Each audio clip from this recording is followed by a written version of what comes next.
Hello friends, welcome on study hub channel. This is Pooja Singla. आज हम करेंगे जेंडर बायस लेसन जो सुधा मूर्ति ने लिखा हुआ है। और चैप्टर शुरू करने से पहले हम ब्रीफ में इंट्रोडक्शन करेंगे। जेंडर बायस जो लेसन है वो सुधा मूर्ति की book how I taught my grandmother to read में से लिया गया है। सुधा मूर्ति एक वेल नोन सोशल वर्कर हैं और ऑथर भी हैं। इस ऐसे में उन्होंने बताया कि कैसे उन्होंने जॉब के लिए अप्लाई किया और वो जॉब उन्हें मिल भी गई जो सिर्फ आदमियों के लिए एडवर्टाइज हुई थी।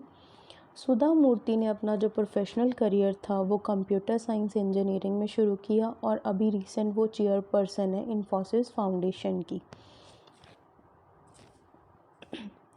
सुधा मूर्ति एमटेक करी थी Indian institute of science Bangalore में से। तब वो फाइनल ईयर में थी।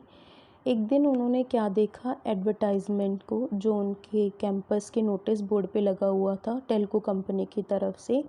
टेल्को कंपनी की डिमांड थी कि उनको कुछ कैंडिडेट्स चाहिए जो हार्ड वर्किंग हो और उनकी एक्सेलेंट रिकॉर्ड हो, एक्सेलेंट ब्राइट हो वो अपनी स्टडी में। तो सुधा मूर्ति ने एक चीज़ और नोटिस की कि उस नोटिस में ये लिखा हुआ है कि उनको सिर्फ मेल्स चाहिए, फीमेल्स एलिजिबल नहीं है इस पोस्ट के लिए। जैसे कि सुधा मूर्ति एक स्टूडेंट थी, वो बहुत ब्राइट थी, वो अपनी क्लास में ओनली गर्ल थी जो एमटेक करी थी, बाकी सारे बॉयज़ थे। और उसने कभी भी ये नहीं सोचा था कि ऐसा इनजस्ट डिस्क्रिमिनेशन उसे कभी सुनने और देखने को मिलेगा। वो बिल्कुल ही इस चीज़ से अवेयर नहीं थी। तो उसके बाद क्या हुआ, सुधा मूर्ति बिल्कुल भी अवेयर नहीं थी कि उसको कभी इनजस्ट डिस्क्रिमिनेशन फेस करने को मिलेगी। और ऐसे उसको बहुत दुख हुआ ये सब देखकर कि इतनी रेपुटेटिव इंस्टीट्यूट में और रेपुटेटिव कंपनी की तरफ से ऐसा कुछ देखने को मिलेगा। सुधा को वैसे कोई इंटरेस्ट नहीं था कि उसको कोई जॉब करनी है, क्योंकि वो अब्रॉड जाना चाहती थी अपने हायर स्टडी के लिए। तो उसने क्या सोचा कि अभी वो इसके अगेंस्ट क्या करेगी, एक एक्शन लेगी और इसके अगेंस्ट प्रोटेस्ट करेगी। तो उसने वो किया, उसने डिसाइड किया कि अभी वो जॉब के लिए अप्लाई भी करेगी और वो पोस्ट कार्ड भी लिखेगी जो कंपनी के मालिक को, जो क्या थे, जीआरडी टाटा थे। उसने अपने पोस्ट कार्ड में अपनी जो फ्रस्ट्रेशन थी, जो उसके रिगार्डिंग उसे दुख हुआ, उसने उन्हें उसमें लिखा कि जैसे कि आप मालिक हैं इंडियन इंडस्ट्रीज़ के, आपने इतने रेपुटेटिव इंस्टीट्यूशन को इस्टेब्लिश किया है हायर एजुकेशंस के लिए। तो ऐसे जेंडर बायस ऐसा मैं कुछ मान नहीं सकती कि आप वुमेंस को हायर नहीं करेंगे, ठीक है, मेंस को हायर करेंगे। उसे बहुत अजीब लगा। उसने जो भी उन्हें फ़ील हुआ वो सभी पोस्ट कार्ड में लिख के जीआरडी टाटा को भेज दिया। कुछ दिनों के बाद क्या हुआ, सुधा बहुत सरप्राइज़ हुई क्योंकि उसे पुणे से इंटरव्यू के लिए कॉल हुआ, उसे बुलाया गया इंटरव्यू के लिए। तो उसने तब क्या था, बिल्कुल लाइटली लिया कि चलो कोई बात नहीं, चले जाते हैं। उसने क्या कि उसके फ्रेंड्स ने उसे कलेक्शन दी कि हमारे लिए आप पुणे से साड़ियाँ लेके आना। तो सुधा ने क्या किया, जब वो इंटरव्यू के लिए पुणे पहुंची तो उसने देखा कि इंटरव्यू पैनल में 6 लोग थे। तो उसने रियलाइज़ किया कि ये तो सीरियस बिजनेस है। तो इंटरव्यू से पहले क्या था, उसने सोचा कि टेक्निकल क्वेश्चंस होंगे और वो आंसर दे देगी। तो वहाँ पे क्या हुआ, एक जेंटलमैन ने उसे पोलाइटली बोला कि यहाँ हम विमेंस को हायर इसलिए नहीं करते क्योंकि यहाँ पे शो फ्लोर का काम होता है। शो फ्लोर का काम का मतलब यहाँ पे फैक्ट्री वर्क होता है जहाँ पे कुछ पार्ट्स जनरेट किए जाते हैं, ठीक है।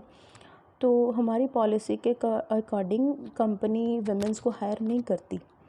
तो सुधा ने रिप्लाई किया कि ऐसे ज़रूरी नहीं है कि शो फ्लोर पे काम सिर्फ मेन कर सकते हैं, विमेंस नहीं कर सकती, आदमी कर सकती हैं, औरतें नहीं कर सकती, क्योंकि औरतें भी किसी से कम नहीं हैं।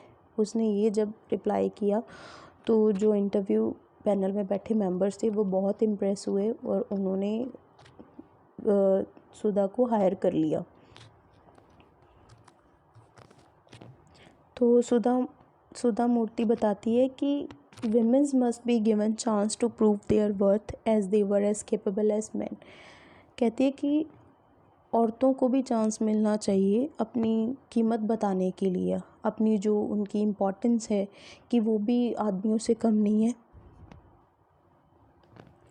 उसने कभी भी सोचा नहीं था कि उसे इतनी बड़ी कंपनी में जॉब मिलेगी, और उसने कभी भी नहीं सोचा था ये। और ऐसे ही वो क्या बन गई, first women to work in Telco. वो फर्स्ट वुमेन बन गई जो टेल्को में काम करती थी। और ऐसे ही एक दिन उससे JRD टाटा से मीटिंग हुई, और जो मिस्टर मुंगलाकर थे उन्होंने इंट्रोड्यूस करवाया कि she is the first women to work on the Telco shop floor. और ऐसे वो बहुत खुश हुई कि उसे ऐसे इंट्रोड्यूस करवाया गया।